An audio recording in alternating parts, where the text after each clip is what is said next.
옆 사람 보면서 한번 인사해 볼까요? 보고 싶었습니다. 남은 여름 곧 물러갈 더위를 즐기세요. 왜 이런 말을 시킬까요? 여러분은 여름이 좋습니까? 아니면 싫습니까? 한번 손 들어볼까요? 여름이 좋다 손. 여름이 좋으신 분들도 계셔요. 그렇다면 겨울이 좋다 손. 역시 극단적인 분들이세요. 아니면은 나는 둘 다 별로다, 봄과 가을이 좋다 손. 좋습니다. 사실 제가 이것을 왜 여쭤봤냐면 이번 주에 목사님과 함께 19커피에서 커피를 마셨어요. 이제 커피를 마시면서 앉아서 대화를 했는데 갑자기 그런 생각이 드는 거죠. 저는 여름을 너무 싫어하거든요. 저를 좀 많이 봐오신 분들은 아실 텐데 땀이 너무 많아요. 점점 많아지는 것 같아요. 살이 쪄가지고. 그래서 매년 여름만 오면은 겨울 언제 오나, 겨울만 오매물만 기다리면서 빨리 여름이 지나가기를 원했던 사람입니다. 그런데 가만히 생각해 보니까 제가 이제 만 나이로 32이 됐어요.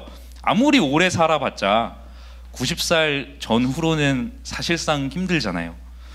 그리고 아무리 건강해도 75세부터는 아주 건강하게 여름을 날 수는 없잖아요. 그렇다면 내 인생에 남은 건강한 여름은 과연 몇 번인 것인가 라고 생각을 해봤어요. 저는 정말 젊은데도 불구하고 앞으로 아무리 제가 건강하게 산다고 할지라도 여름을 건강하게 만날 횟수가 40번 이상이 안 되더라고요. 그렇게 생각하니까 정말 싫게만 느껴졌던 이 여름이 40번 후면은 만날 수가 없어요. 그러다 보니 여름 또한 즐기게 됩니다.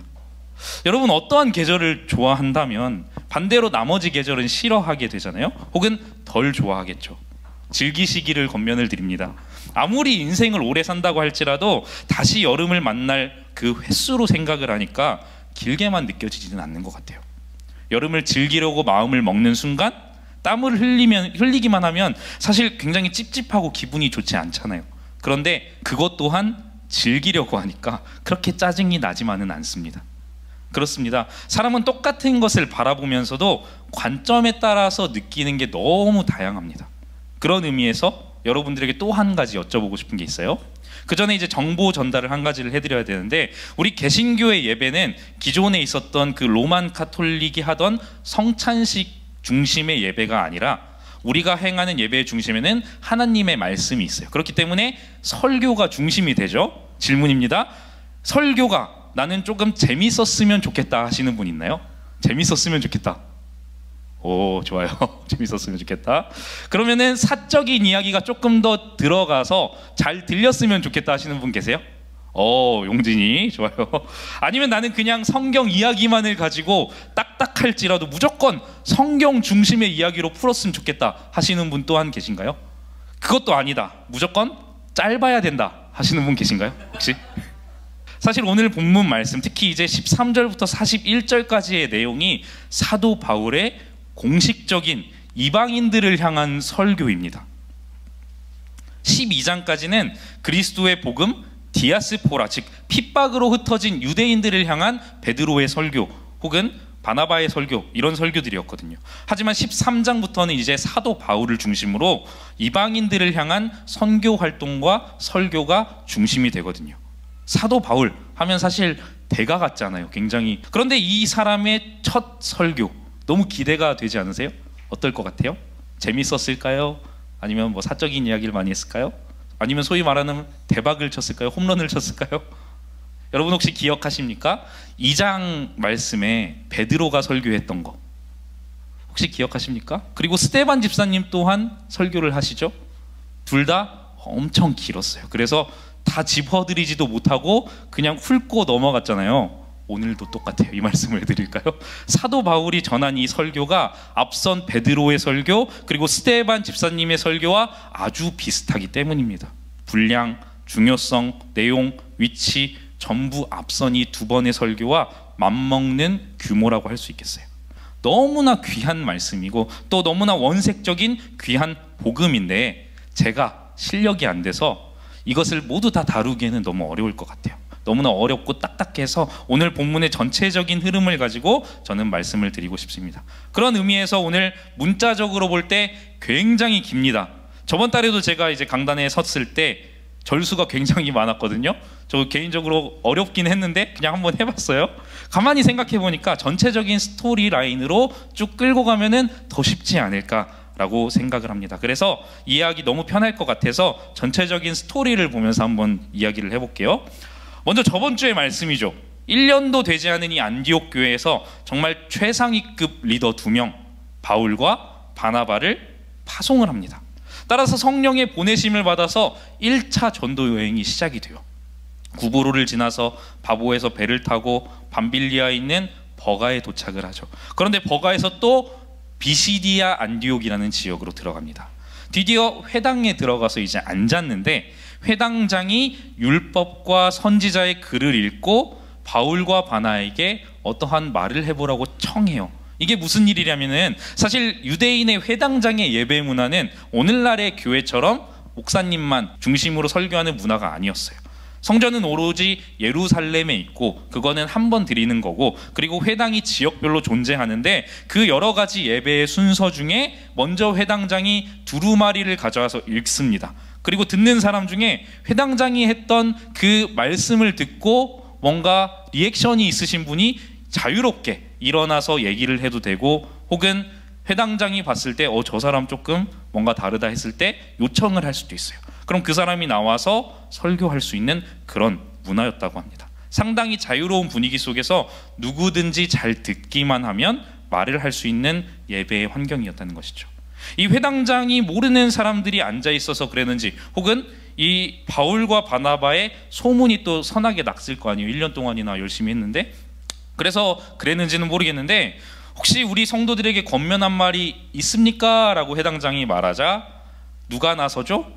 바울과 바나바가 있는데 바울이 나서서 설교를 시작하거든요. 지금까지의 설교와는 사뭇 다른 환경이에요. 그 이유는 이방인을 중심으로 모여있는 회당이기 때문이에요.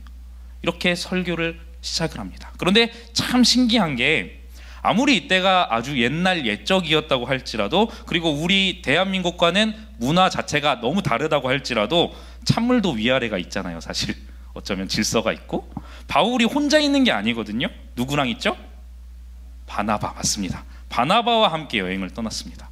그리고 바나바는 바울보다도 먼저 신앙적으로 보나 목회적으로 보나 뭐 중심적인 인물들을 보나 모든 지표가 바울보다 지금까지는 앞서고 있거든요. 아마도 지금 시대에도 이런 일이 일어난다고 한다면은 사도 바울이 설교할 일은 그렇게 많지는 않을 것 같아요. 하지만 바나바는 성경을 좀 뒤져봤어요. 아무 말도 하지 않습니다. 그리고 사도 바울이 나섰다는 얘기만 있어요. 너무나 신기하게 베드로와 같이 바나바 또한 오늘을 기점으로 사실 사라지거든요. 이러한 상황 속에서 바울이 설교를 하는데, 아까 말씀드렸죠? 굉장히 길고 굉장히 심오한 말을 합니다. 이스라엘의 모든 역사들을 가지고 와요. 특히 구약의 역사, 수많은 역사를 말하면서 그 안에 예수 그리스도를 녹여냅니다. 구원의 복음의 말씀을 잘 녹여서 전하죠.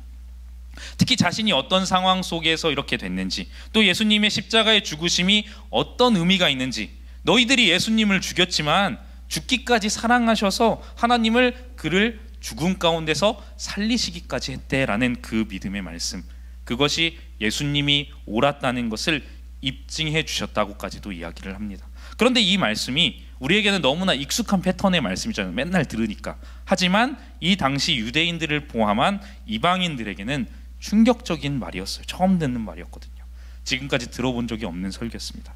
예수 그리스도의 십자가의 복음과 부활을 강하게 말하는 이러한 설교. 그런데 2장에서 이제 사도 베드로와 비슷한 패턴의 설교라고 했잖아요. 그런데 너무나 다른 차이점이 한 가지가 존재하거든요.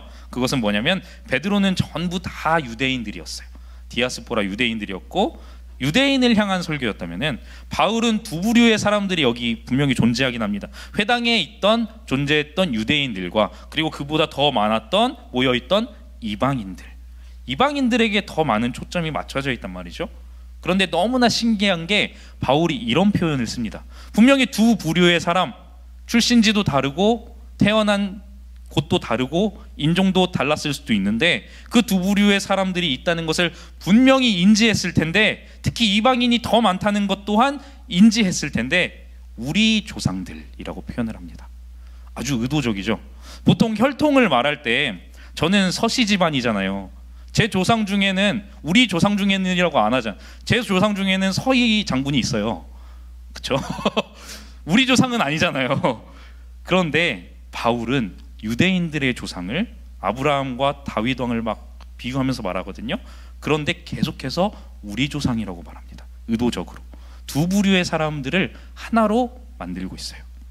그러면서 26절에 형제들아라고 말하죠. 우리나라 말로는 형제님, 자매님 하면 약간 어색한 감이 있는데 미국 가면은 브라더 시스터 하면은 되게 자연스럽거든요. 그러니까 어떻게 보면은 주 안에서 다 형제 자매잖아요. 그러면서 결국 이 설교를 통해 이방인과 유대인의 간격을 조금 없애고자 했던 게 아닌가라는 생각이 들었습니다. 다 하나, 그리스도 안에서 모두가 형제고 자매가 되었음을 선포하는 거거든요. 그러면서 41절까지 아주 어쩌면 딱딱하고 전통적인 그 복음의 말씀을 구약에 빗대서 말씀을 전하고 마지막에는 회개하고 주님 앞에 돌아와야 된다라고 말을 합니다. 이 복음을 내가 전하지 아니하면 너희가 다 멸망할 거기 때문에 여기까지 우리가 왔다라고 말씀을 전하거든요.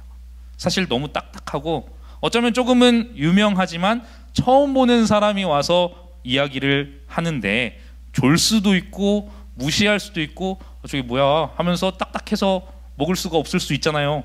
그런데 너무 희한한 반응이 나옵니다. 42절부터 44절까지 한번 다 같이 한번 읽겠습니다. 시작.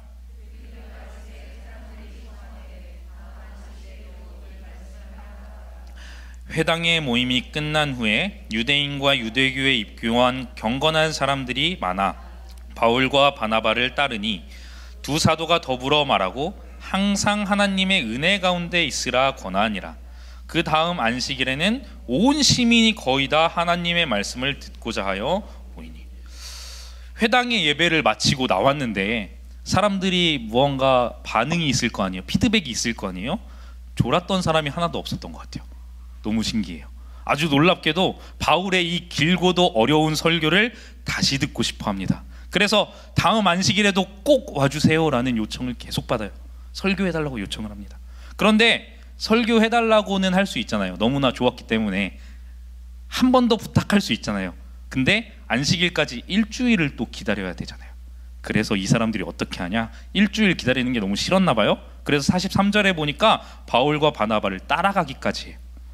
여러분 혹시 말씀을 듣고 여러분들 중에서는 주일마다 듣는 설교 말씀이 너무 좋아서 이 말씀을 더 듣고 싶어서 일주일을 기다리기 힘들었던 적 혹시 있으십니까? 거듭 말씀드리지만 이 사람들은 이제 유대인들이 아니거든요. 어떻게 보면 아직 기독교인도 아닌 것 같아요. 그런데 그들에게 바울이 설교를 재밌게 하지도 않았고 유쾌하고 쉽게 하지도 않았는데 이 설교를 다시 듣고 싶어서 또 다음에 와서 해주라 뿐만 아니라 따라 나서기까지 했는데 저희 입장에서 되게 억울해요. 왜 그러냐면은 진짜 열심히 준비하긴 하거든요. 어떻게 생각하실지 모르겠어요. 저는 이제 배우는 입장이다 보니까. 근데 정말 열심히 준비해요.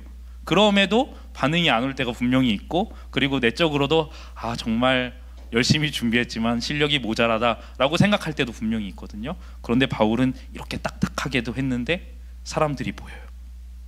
다음 주에 다시 와주세요라는 요청도 받죠.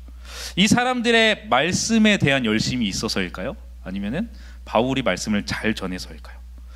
어쩌면 정말 이 사람들의 말씀에 대한 열심, 사모함을 우리는 신앙생활을 하면서 가져본 적이 있지는 않은지 한번 돌아봐야 될 것 같아요.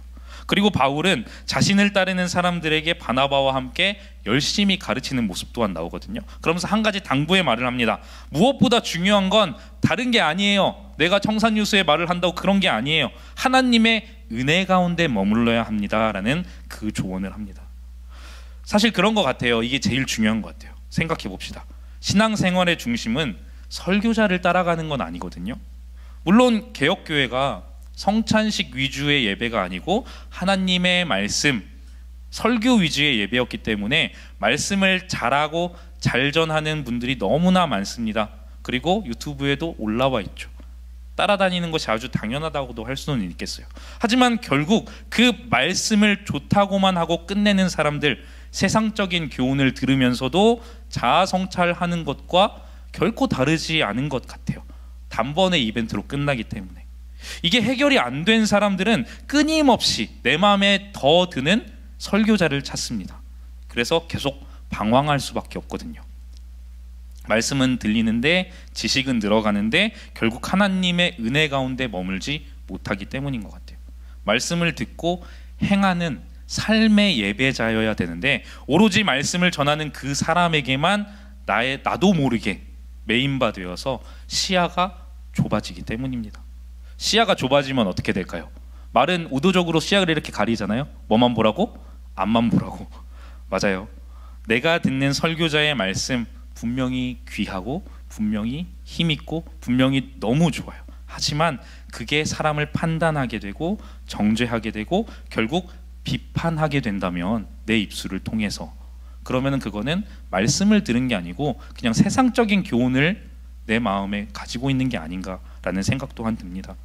사랑하는 여러분, 말씀을 단순히 듣고 이해하고 단번에 좋았다 그리고 끝나는 게 아니라 들렸다면 한번 실천해 보자고요. 저도 어려운데, 너무 어려워요. 하지만 하나님께서는 우리를 사랑하셔서 이미 수많은 것들을 우리에게 보여주시고 부어주시고 우리에게 주셨어요. 깨닫지 못하는 건 나 자신인 것 같아요. 환경뿐만이 아닙니다. 말씀 또한 동일한 것 같아요. 이미 우리에게 좋은 말씀 너무 많이 주셨고 꼭 필요한 말씀 때때로 보여주시는데, 들려주시는데 결국 이 좋은 것을 받아먹지 않는 것은 나인 것 같거든요. 말씀이 들리고 순종을 하면 정말 삶이 변화합니다. 저도 몰랐어요. 근데 이 교회에 와서 하나씩 하나씩 느껴져요. 그리고 생각이 변화하고 몸과 마음도 다 변화가 되더라고요. 적어도 오늘 바울의 설교를 들은 이 사람들은 그랬던 것 같아요. 유대교 유대인들이었고 또 유대교를 믿는 유대인뿐만 아니라 이방인 중에서도 유대교로 개종을 한 사람들도 분명히 있을 거고, 그리고 이 비시디아 안디옥 지역에서 그냥 놀러 왔을 사람들도 분명히 있을 거예요. 하지만 이 모든 사람들이 바울의 어렵고도 복잡한 설교에 환호했고 더 듣고 싶어 했다는 사실입니다. 물론 반대도 있죠. 일부 유대인들은 사도 바울이 전한 이 메시지를 거부하고 미워합니다. 그도 그럴 것이, 유대인들은 하나를 가지고 있잖아요. 특권의식. 유대인들만의 선민사상을 가지고 있잖아요. 기득권을 가지고 있습니다. 하나님께서는 유대인을 구원하셔야 되는데 이방인도 하나님의 자녀가 된다고 말하거든요. 바울이 백성이 될 수 있다고 말하거든요. 마음에 들지 않았을 것 같아요. 그리고 실제로 복음을 전한 지 일주일 만에 그 소문이 전역으로 쫙 퍼져가지고 엄청 모이는, 비시디아 안디옥에 있는 모든 사람들이 말씀을 들으려고 모이는 그러한 사태까지도 발생을 하게 되었다고 합니다. 사람은 계속 모이고 말씀을 사모하고 너무 좋으니까 섬겼겠죠. 그런데 이 이방인들이 이러면 이럴수록 기존에 있었던 사람들의 마음은 어땠을까요? 이전에 핵심 인물들이 분명히 있었을 거 아니에요. 물론 기독교인들은 아니겠지만 기존 유대인들의 반발이 극에 달하기 시작합니다. 45절 말씀 한번 다 같이 읽겠습니다. 시작. 유대인들이 그 무리를 보고 시기가 가득하여 바울이 말한 것을 반박하고 비방하거늘. 엄청난 호응으로 교회가 일어나기 시작했어요. 우리 교회의 슬로건이라고도 할 수 있는데 사람이 교회다. 뭔지 아시죠? 기존 건물이 있어서 그 건물을 교회라고 칭하는 게 아니고 가치가 믿음의 두세 사람이 모인 곳이 교회이기 때문에, 그래서 우리가 교회인 것이다 라는 것을 계속해서 우리가 슬로건으로 내세우고 교회가 성장해 가고 있잖아요. 만경으로 MT에 가도 우리가 교회인 거고 제주도로 수련회를 가도 그곳에서 우리는 교회인 거예요. 왜요? 모였기 때문에. 비시디아 안디옥에도 엄청난 호응으로 교회가 세워지기 시작했습니다. 그것도 이방인들을 중심으로. 그러자 유대인들이 엄청 기분이 나빴어요. 선민의식을 가지고 있었던 그 회당장 안에 있는 지도자들을 중심으로 세워져야 될 건데 내가 중심이 돼야 될 텐데 그렇지 못했거든요. 그래서 45절에 유대인들이 그 무리를 보고 뭐가 가득했다고 말합니까? 시기가 가득했다. 제가 볼 때 이미 말씀에 설득을 당했거든요. 이 사람들은 말씀이 좋다면서 앉아 있었을 거죠. 그런데 그와는 별개로 기분이 그냥 나쁜 거예요.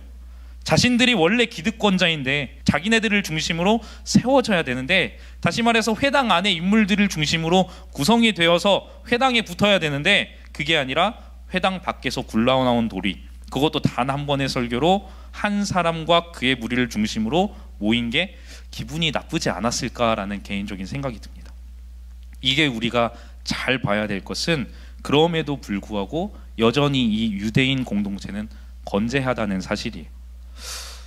무슨 말이냐면 사도 바울 옆에 모인 이 사람들, 소위 말하는 수평이동이 아니라는 겁니다. 믿는 사람들이 저기가 좋더라 하면서 갑자기 옆교회로 와 가버리는 게 이제 수평이동이라고 말을 하거든요. 그런데 이게 건강하지는 않은 것 같아요. 그런데 이러한 일들이 계속해서 중심으로 결성되어 있었던 것, 기존의 것이 있음에도 불구하고 저기 사람들이 모이니까 그 무리를 보고 욕심이 생기고 질투가 생겼대요. 우리보다도 더 많은 사람들이 모이니까 기분이 나빴다는 거죠. 이해가 안 가는 건 아닌데 조금 다른 이야기일 수도 있겠습니다. 만약 우리 교회에 한 목사님이 오셨어요. 그래가지고 여기서 그분이 말씀을 선포했는데 갑자기 막 사람들이 막 너무 좋다고 그러고 막 불을 받아가지고 막 와 하면서 사람들이 모이기 시작해요. 그런데 여기가 아니라 옆에 공간을 갑자기 빌리고 거기에 쫙 하면서 늘어났다고 생각해 보세요. 공간을 빌려주고 앞에 세운 건 우리인데, 목사님을 세우는 건 우리인데 수많은 사람들이 그 말씀을 듣고 옆 건물에 몰리기 시작했다고 생각을 해봅시다. 솔직히 저도 기분 좀 나쁠 것 같아요. 보통 이기심과 질투심이 사람의 기본 본능이기 때문인 것 같아요. 이러한 현상이 발생을 합니다. 근데 이 시대에 이게 없는 이야기가 전혀 아니에요. 우리 시대에도 흔히 볼 수 있어요. 심지어 저는 이 말씀을 묵상하면서 사실 제 안에 본성이 꿈틀거리는 걸 조금 느꼈거든요. 그게 뭐냐면 나에게 있던 특권의식이 갑자기 막 생각이 나더라고요. 보여주셔요. 막. 사실 특권의식이 어디 있었을까요? 제가 뭐 잘 사는 것도 아니었을 텐데. 근데 교회 안에 있었어요. 목사 자녀로 살아오면서 한 가지 꼭 넘어야 할 산이 있는 것 같아요. 그게 바로 교회 안에서의 약간의 특권의식인 것 같습니다. 나는 담임 목사 아들이다. 약간 이런 거. 물론 이게 양날의 검이 돼서 잣대의 척도가 되기도 하거든요. 근데 그럼에도 불구하고 교회 안에서는 뭔가 특별함이 내 안에 있는 것 같은 게 사실이거든요. 그런데 그 특별함을 누가 건든다? 사실 제가 고등학교 1학년 때 이제 필리핀으로 유학을 가면서 초등학생 때 그리고 중학생 때는 내가 이러한 특권의식이 있다는 걸 인지조차 하지 못했거든요. 그런데 교회 안에 집사님, 권사님, 장로님 절대 무시하지는 않았지만, 그러고 같은 또래 아이들에게도 잘해주고 이렇게 잘 지냈지만 그냥 나 혼자서 뭔지 모르는 그런 특권의식이 있었어요. 뭔가를 제가 해서 특권의식이 있었던 게 아니고, 심지어 사실 뭔가 결정권이 있었다거나 혹은 대우를 더 받았다거나 하는 그러한 적도 없었습니다. 오히려 목사 아들이라는 게 척도가 됐죠. 하지만 그럼에도 불구하고 나는 앞에서 설교하시는 목사님의 아들이라는 그 특권의식이 뿌리 깊게 박혀 있었거든요. 제가 언제 이걸 느꼈냐면은 필리핀에 가서 조금 느꼈습니다. 내 집이 아니잖아요. 내 집이 아니면은 하숙생으로 살아야 돼요. 누군가 나를 돌봐줘야 되고. 그런데 그곳에 가서 보니까 제가 있었던 곳뿐만이 아니고 하숙집 사장님의 자녀들은 뭔가 다 특별해요. 진짜 너무 특별해요. 뭔가 카스트 제도의 부활같이 말 못할 벽이 있고 먹는 거부터 시작해서 생필품까지 급이 있어요. 달라요. 저 사람들은 내가 쓰는 거랑 다 다르고 먹는 거랑 다 다릅니다. 심한 경우에는 들은 건데 냉장고를 따로 쓰기도 하고 밥을 따로 차려서 먹기도 합니다. 이게 얼마나 아이들의 정서적으로 좋지 않냐면 정말 돈을 내고 살잖아요. 하숙집 조금 내는 것도 아니에요. 많이 내요. 그런데 뭔가 굉장히 밑에 사람이 된 것 같은 느낌이 듭니다. 제가 이 말씀을 묵상하면서 분명히 유대인과 또 이방인들의 사이에도 이 말 못할 벽이 미묘한 특권의식이 존재하지 않았을까 하는 생각도 들더라고요. 뿐만 아니겠죠. 너는 나랑 다르니까 분명한 신분제도 같은 게 있었을 것 같아요. 여러분, 제가 왜 이 말씀을 드리냐면 우리의 삶의 꽤 많은 영역에서 포괄적으로 우리는 나도 모르게 특권의식을 가지기 때문이에요. 내 공동체에 새로운 사람이 들어오면 당연히 너무 어렵죠. 사람이 들어오는 거니까. 하지만 경계는 해야 되지만 배척할 때고 있는 것 같아요. 저 사람은 이상한 거 아닐까 하는 그 경계심 있어야 되는 건데 정도가 많이 심하면, 특히 저번에 5월 달에 오셨던 우리 존경하는 실천신학 양현표 교수님께서는 수업 시간에 이런 말씀까지도 합니다. 기성교회 안에 너무 자기들끼리만 똥돌 뭉쳐 있으면 그 교회에 새로운 사람이 낄 자리가 없다. 물론 이러한 의미에서 우리 교회는 너무 잘하고 계세요. 계속해서 인사해드리고 계속해서 너무 잘하고 계시는 것 같아요. 그런데 새로운 사람이 너무나 잘 적응할 수 있는 환경인 것도 같아요. 하지만 이걸 우리 아이들이 하는 게임에 잠시 빗대서 설명을 드리자면, 무언가 일정 시간 동안 수련을 해서 그 분야를 너무 잘하게 된 사람, 이 사람들이 전문가라고도 하지만 게임에서 뭐라고 하는 줄 아세요? 고인물이라고 해요. 물론 게임뿐만이 아니라 광범위하게 쓰이는 단어기도 합니다. 그럼에도 게임에서 많이 쓰거든요. 그런데 이 고인물들이 새로 유입되는 사람들이 게임에 존재를 해야지 그게 계속해서 유지가 될 거 아니에요. 그런데 그 사람들의 편의를 봐주지 않고 혹은 도와주지 않고 고인물로서 새로 유입되는 사람을 짓밟잖아요. 그럼 그 게임이 보통 어떻게 되는 줄 아세요? 이게 통계적으로 정말 잘 나와 있어요. 맞아요. 유입이 줄어들게 되고 고인물들끼리만 남습니다. 그럼 고인물들끼리만 남으면 그 안에서 뭐가 돼요? 잘 지낼까요? 싸워요. 그 안에서 또 왠지는 모르겠는데 당연히 싸워요. 왜 그러냐면은 소비되는 게 없으니까. 싸우다가 결국 게임 회사도 손익을 따지게 되고, 손익을 따지다가 문을 닫게 됩니다. 사실 이 현상, 우리가 살고 있는 이 시대에 굉장히 쉽게 나타나고 있는 형상입니다. 경쟁이라는 단어 앞에서 이긴 사람은 올라가는 게 당연하고 진 사람은 떨어지는 게 당연한 이 기이한 현상. 그리고 이러한 현상을 너무나 잘 표현한 영화, 이번 주에 한번 봤거든요. 박스오피스 3위를 기록하고 있더라고요. 콘크리트 유토피아라는 그 영화. 사람이 고여서 시야가 좁아지면 어떻게 되는지를 너무나 잘 보여주는 것 같아요. 스포가 되기 때문에 자세하게 말씀은 드릴 수 없지만, 그 안에 보면 평범했던 사람들에게 특권의식이 생기고 그게 권리가 되니까, 그리고 상황도 극한이 되니까 인간다움을 점점 상실해 갑니다. 고인물이 돼서 고인물들끼리 싸우게 돼요. 약간 이 회당도 비슷해 보여요. 45절에 보면 이미 있던 이 기득권들이 무엇을 선택하냐면 비방을 하고 반박을 하죠. 그리고 거기에 멈추지 않고 그들을 몰아내고 싶어 합니다. 바울과 바나바를 이 도시에서 완전히 쫓아내고 싶어 했다는 거죠. 그래서 이들을 어떻게 쫓아낼까 고민을 한 이 회당의 기득권들, 즉 유대인들이 이들의 말의 꼬투리를 잡습니다. 바울이 말한 것에 반박하고 비방을 하죠. 아까 제가 말씀드렸죠. 설득을 당한 것 같다. 왜 그런 말씀을 들었냐면은 바울의 말을 반박하고 비방할 거였으면 일주일 전에 했어야죠. 생각이 맞다면. 이미 말씀을 선포하고 일주일이나 지난 시점이고 이제 모이기 시작한 거를 시각효과로 봤잖아요. 그러니까 이제서야 비방을 하고 쫓아내려고 한다는 거죠. 이때 제가 놀란 거 바울과 바나바의 행동이거든요. 저 같으면 약간 주눅 들었을 것 같아요. 그런데 바울과 바나바는 담대하게 이야기합니다. 괜히 두 사람 이상이 간 게 아닌 것 같아요. 혼자였으면 모르겠어요. 아니었을 수도 있을 것 같아요.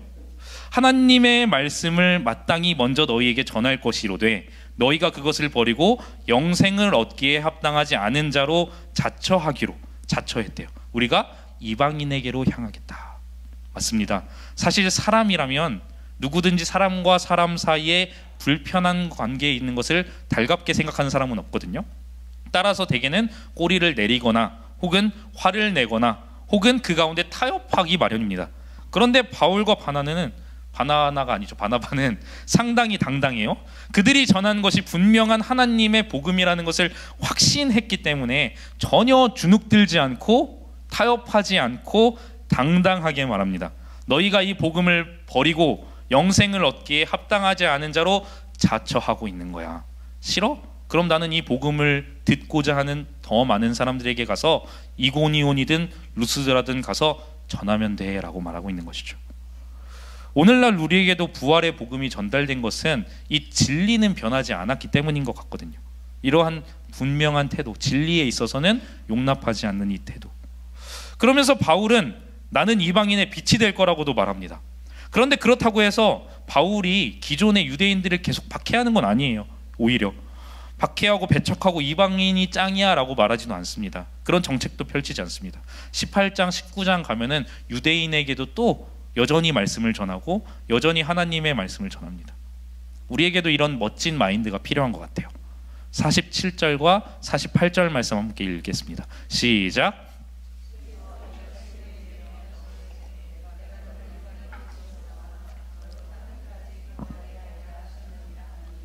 이방인들이 듣고 기뻐하여 하나님의 말씀을 찬송하며 영생을 주시기로 작정된 자는 다 믿더라. 아멘. 이런 마인드, 하나님께서 보내셨기 때문에 더 이상 무서워할 필요가 없다는 것 같아요. 그리고 이런 마인드로 하니까 정말 많은 사람들이 믿기 시작했어요. 주님의 말씀이 지방에 두루 퍼진다 말하거든요.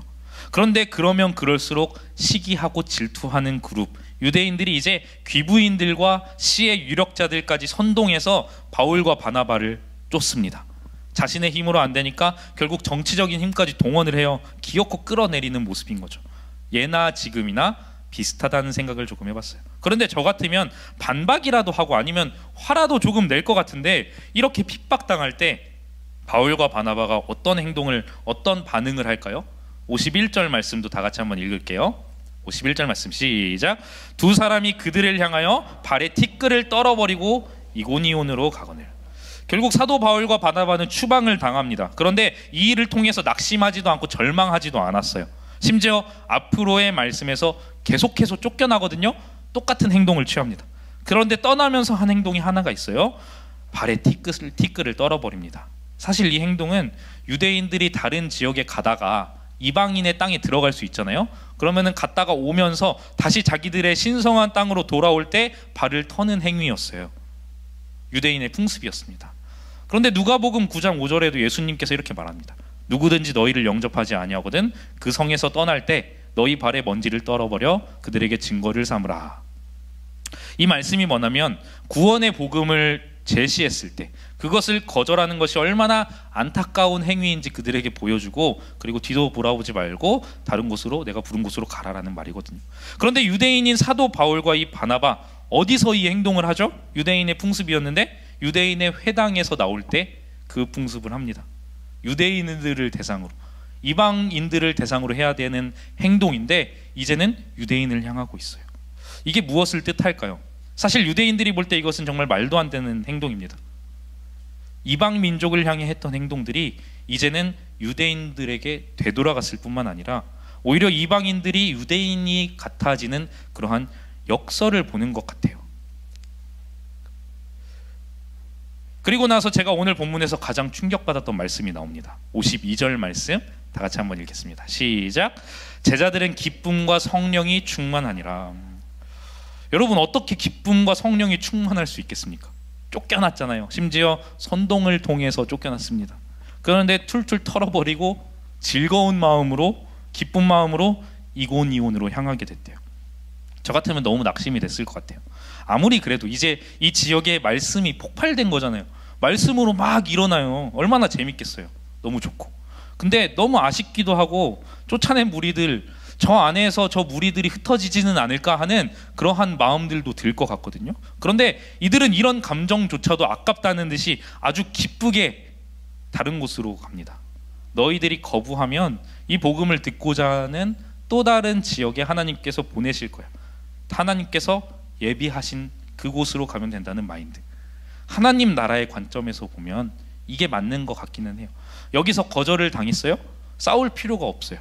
하나님이 또 다른 곳으로 보내시나 보다 하면서 하나님의 부르심 따라서 가면 되거든요. 근데 그런 게 요즘 한국 교회에도 선교사님들 중에도 제가 봐왔던 분들 중에 모함을 당해서 쫓겨나신 분들도 있어요.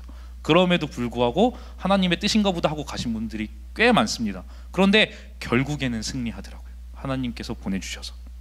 저들이 나의 말을 듣지 않았기 때문에, 그리고 나를 핍박했기 때문에 미워하는 것이 아니라 단지 복음을 받아들이지 않았어? 그것은 하나님이 결정하시기 때문에 굳이 저들에게 마음을 쓸 필요가 없는 것입니다. 그런데 이게 어떻게 가능하냐는 거예요. 어떻게 가능할까요? 기쁨이 있었고 그 뒤에 또 뭐가 충만했습니까? 성령이 충만했습니다. 맞습니다. 성령이 충만했기 때문인 거거든요. 얼마나 놀라운 시각이에요. 누군가가 나를 거절하고 미워하고 거부하면 낙심이 되고 실망하고 아파하고 좌절하는 게 아주 당연한 리액션인 것 같은데, 그런데 그렇게 하지 않아도 된다는 것 같습니다. 하나님의 시각으로 볼 때 내가 하나님의 사람으로, 그 하나님의 사랑으로 살다가 그것 때문에 핍박을 받는다면 그것은 절망할 필요가 없다는 것 같아요. 왜? 그건 나의 영역이 아니기 때문에. 그리고 하나님의 일하심을 계속해서 경험하면서 나아가면 굳이 그럴 필요가 없다는 거죠. 여러분, 세상의 빛과 소금의 역할을 공동체 안에서, 삶의 공동체 안에서 감당하고 계십니까? 저도 어릴 때는 사실 너무 싫었어요. 그리스도인으로서 살아가다 보면은 항상 복음의 증인으로 살아야 되고, 그렇게 살아가다 보면은 핍박이 있고 또 박해의 연속이더라고요. 어떤 것까지? 막 술을 마셔라 하는 것까지. 왜 그러면 나는 신념을 지키려고 했거든요. 이게 힘들다고 생각하면 한없이 힘들어질 수 있는 거거든요. 하지만 반대로 생각해 보면 하나님께서 일하고 계시는 영역이기 때문에 그런 일들이 수면 위로 올라오는 게 아닐까요? 성령에 충만하지 않으면, 말씀에 깊이 빠져 있지 않으면 순간순간에 그 은혜를 놓치기 때문에 그러한 상황 속에서 힘들어하고 아파할 수밖에 없습니다. 그렇다면 여러분은 성령 충만함이라고 말하면은 막연하잖아요. 어떻게 생각하십니까? 방언을 하고 뭐 통언을 하고 불을 받아서 쓰러지고 치유를 받고 이러한 것들도 생각나시죠?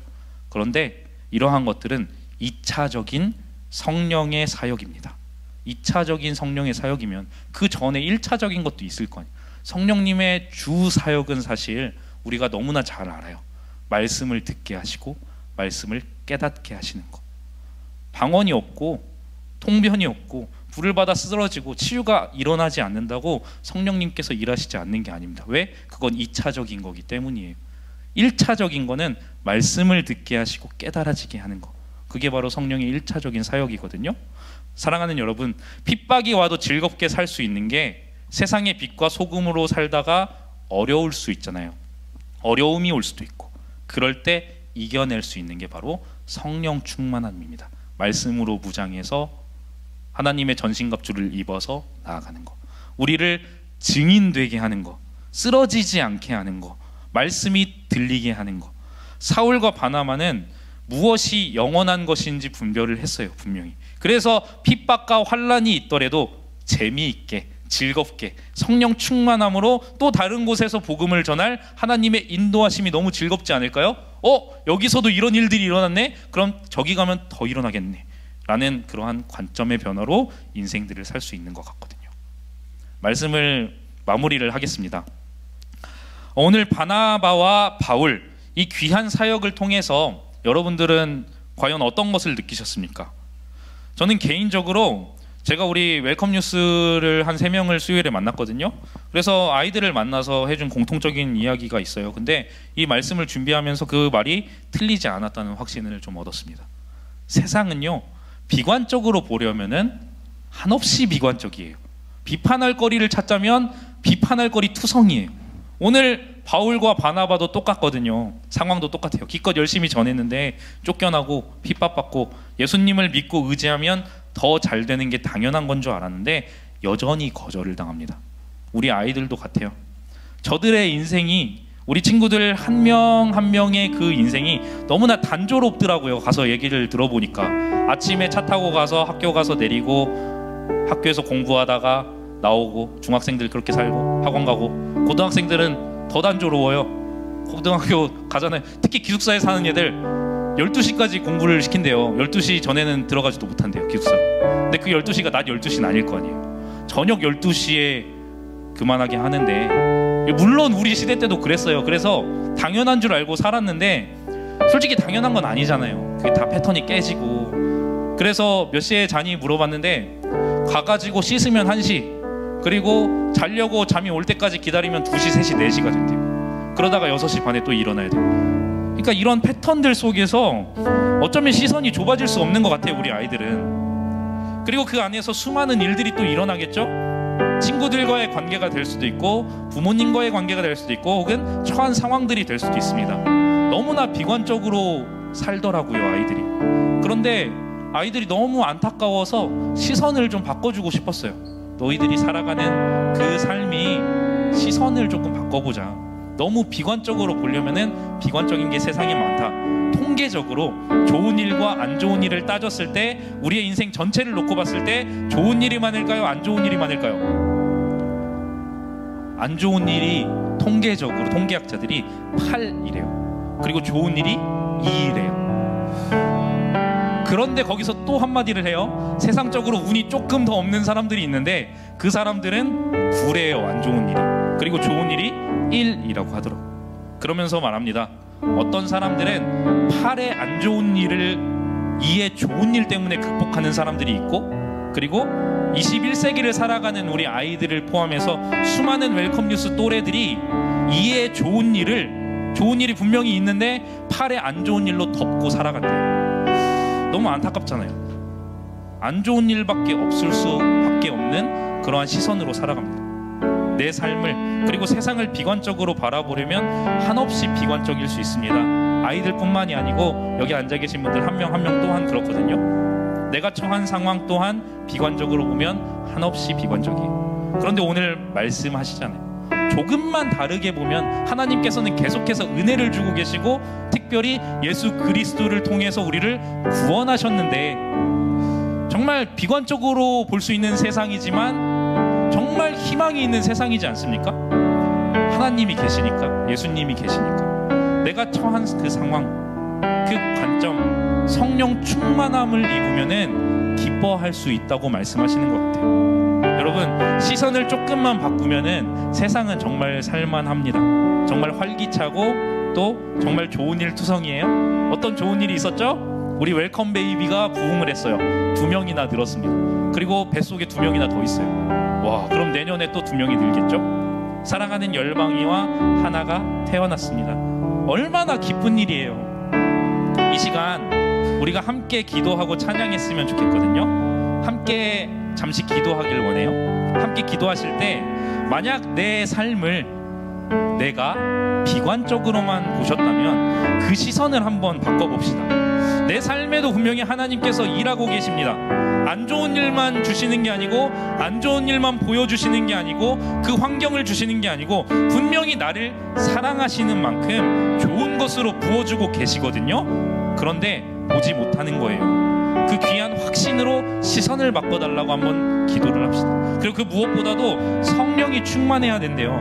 말씀이 재미있고 믿어져야 한대요. 이 시간 성령 충만함을 입고 하나님이 내 삶에 어떤 일을 하고 계신지 생각해 보시고 기도해 보셨으면 좋겠어요. 그리고 얼마나 축복된 일을 또한 하고 계신지 우리가 함께 기도해 보는 시간 가졌으면 좋겠습니다. 함께 기도하겠습니다.